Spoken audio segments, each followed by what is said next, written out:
कलयुग को सभी युग में से सबसे सर्वश्रेष्ठ क्यों कहा गया है और ऐसा किसने बताया? और कलयुग में सबसे बलवान व्यक्ति किसको माना जाएगा?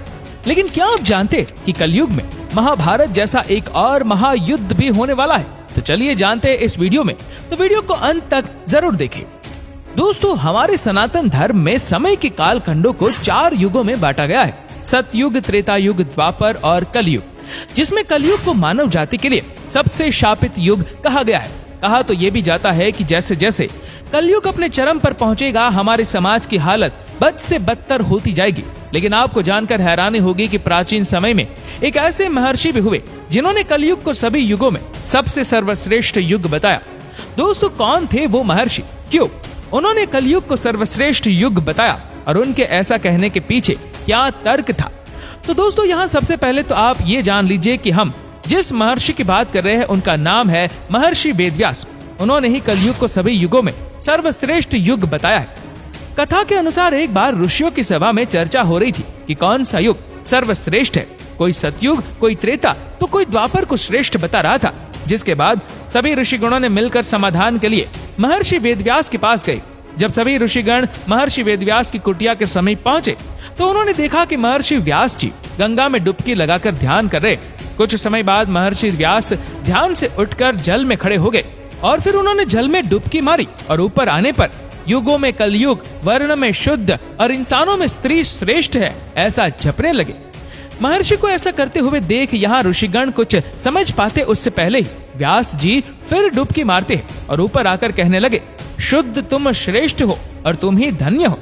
अब सभी ऋषिगण एक दूसरे की तरफ आश्चर्य से देखने लगे और महर्षि व्यास के इस व्यवहार पर आश्चर्यचकित होकर आपस में बात करते हुए कहने लगे कि अब तक तो हम लोगों ने सुना था कि युगों में कलयुग श्रापित युग है और जातियों में ब्राह्मण ही श्रेष्ठ है, तो फिर व्यास जी ये कौन सा मंत्र जाप रहे? सर्वे ऋषि इसी पर सोच विचार कर रहे थे। तभी व्यास जी नदी से बाहर निकलकर अपनी कुटिया में चले जाते हैं और बाद में ऋषिगण भी उसके पीछे कुटिया में चले जाते हैं। और ऋषियों ने कहा, महर्षि, हम आपके पास एक समस्या के समाधान के लिए आए थे, लेकिन आप नदी में डुबकी लगाते समय इस मंत्र का जाप कर रहे थे। उस मंत्र ने हम सभी को आश्चर्य में डाल दिया है कि आखिर कलयुग सभी युगों में श्रेष्ठ कैसे हुआ? कृपया करके आप इसका जवाब दे।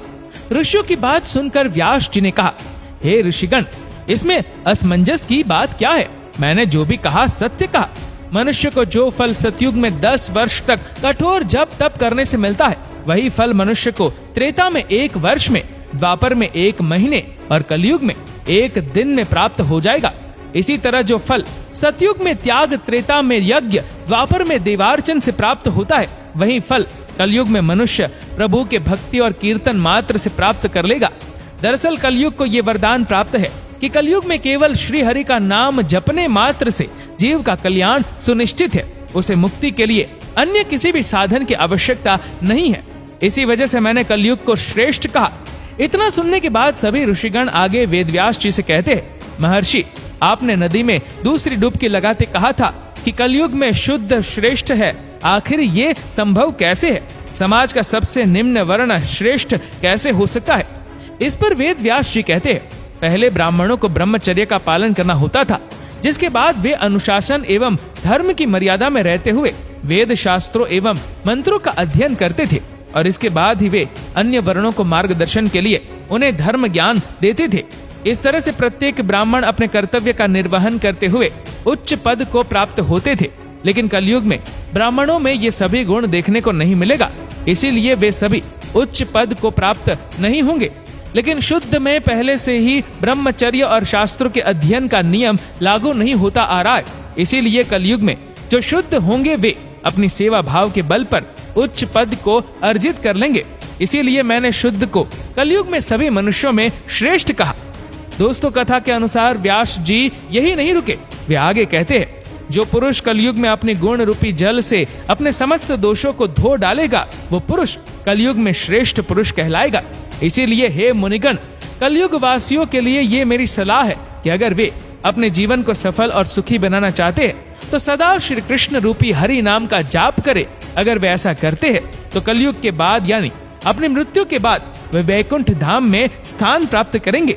इन सभी बातों को कहने के बाद महर्षि व्यास जी सभी ऋषियों से कहते हैं कि हे मुनिवर, मुझे उम्मीद है कि मैंने आपकी सभी शंकाओं का समाधान कर दिया। इसीलिए अब आप बताएं कि आप सबका यहाँ कैसे आना हुआ। इस पर सभी ऋषियों ने एक स्वर में कहा, हे महर्षि, हम यहाँ आज इस शंका को लेकर आपके पास आए थे, वो आपकी कृपा से अब दूर हो गई है। ऋषियों के मुख से ये बात सुनकर व्यास जी अब मुस्कुराने लगते हैं।